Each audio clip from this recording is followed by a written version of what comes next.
দারুণ সুস্বাদু একটা বড়ার রেসিপি নিয়ে চলে এসেছি, যেটা নাকি ভাতের পাতে, গরম ভাতে বা ডালের সাথে দুর্দান্ত লাগবে। নমস্কার বন্ধুরা, মিঠুর কুকিং চ্যানেলে আপনাদেরকে আবারও স্বাগত। চলুন দেখে নিই কীভাবে আমি বড়াটা তৈরি করেছি। নিয়েছি 1/3 কাপ চিনেবাদাম, আর 2 চামচ মতো পোস্ত, আর 2 চামচ সাদা তিল, আর কিছুটা সাদা তিল নিয়ে রেখেছি যেটা কোট করবার জন্য। আর 3টে কাঁচা লঙ্কা নিয়েছি, আপনারা যেরকম ঝাল খাবেন সেরকম নেবেন। আমি পুরো 3টে কিন্তু দিলাম না, 2টোই দিয়েছি। এরপরে পোস্ত আর তিলটাকে একবার ঘুরিয়ে নিতে হবে শুকনো। নেওয়ার পরে ভালো করে এক জায়গায় করে নিয়ে অল্প একদম 1 চামচ মতো জল দিয়ে নিয়ে এর মধ্যেই বাদামগুলো, রোস্টেড বাদাম কিন্তু চিনে বাদাম, সেটা দিয়ে দিলাম। দিয়ে একটুখানি ঘুরিয়ে নিলেই হয়ে যাবে।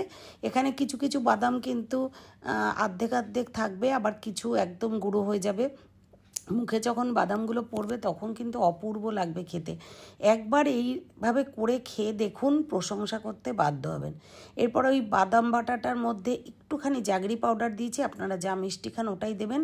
পরিমাণ মতো লবণ, হলুদ আর অল্প করে গোলমরিচের গুঁড়ো দিয়েছি। কাঁচা লঙ্কাও দিতে পারেন, কাঁচা লঙ্কাটা মুখে পড়বে এই কারণে আমি গোলমরিচের গুঁড়োটা দিয়েছি। দিয়ে ভালো করে মিশিয়ে নিয়ে, একসাথে সমস্ত কিছু মিশিয়ে নিয়ে হাতে একটা শেপ দিয়ে নিয়েছি।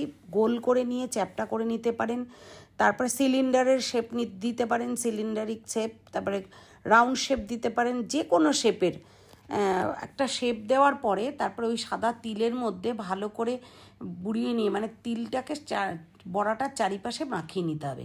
নিয়ে এরকম করে প্রত্যেকটা বড়ার শেপ দিয়ে দিয়ে আমি রেখে দিয়েছি একটা প্লেটে। দেখুন এখানে একটা অন্যরকম, যে কোনো যেভাবে খুশি আপনারা শেপ দিতেই পারেন, শেপে কিন্তু টেস্ট চেঞ্জ হবে না। টেস্টের জন্য যেই জিনিসগুলো দিয়েছি ওগুলোই আপনাদের সেই পরিমাণ মতোই দিতে হবে। তো আমি প্রত্যেকটা এইভাবে করে শেপ দিয়ে তৈরি করে নিয়েছি। এরপরে চলে যাব সরাসরি গ্যাসে। কড়াই গরম হয়ে গেছে, এর মধ্যে সাদা তেলও দিয়ে দিয়েছি, তেলটাও একটু গরম হয়ে গেছে। এরপর গ্যাসটাকে লো টু মিডিয়ামে রেখে প্রত্যেকটা বড়াকে ভেজে নিতে হবে। যদি হাই হিটে দেওয়া থাকে তাহলে কিন্তু চট করে পুড়ে যাবে তিলগুলো, তেতো হয়ে যাবে, খেতে কিন্তু একেবারেই ভালো লাগবে না। তো সাবধানতা অবশ্যই অবলম্বন করবেন যে এই সময়টা একদম কনসিয়াসলি গ্যাসটা কিন্তু একেবারে লোতে দিয়ে নেবেন, দিয়ে লাল লাল করে ভেজে তুলে নেবেন। গরম ভাতে একটা কাঁচা লঙ্কা আর ঘি মাখন কিন্তু কিচ্ছু লাগবে না, শুধু একটা কাঁচা লঙ্কা সাথে থাকলেই এই বড়া দিয়ে পুরো ভাতটা ফিনিশ হয়ে যাবে দারুণভাবে। আর তাছাড়াও যদি গেস্টকেও দিচ্ছেন, ডালের সাথে এই বড়া ভাজাটা দেবেন, আপনাকে প্রশ্ন করবে একবার যে কি দিয়ে করেছো, কারণ এত সুন্দর খেতে হয়েছিল।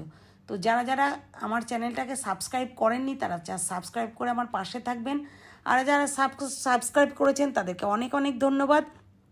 পুরো ভিডিওটা দেখার জন্য অনেক অনেক ধন্যবাদ।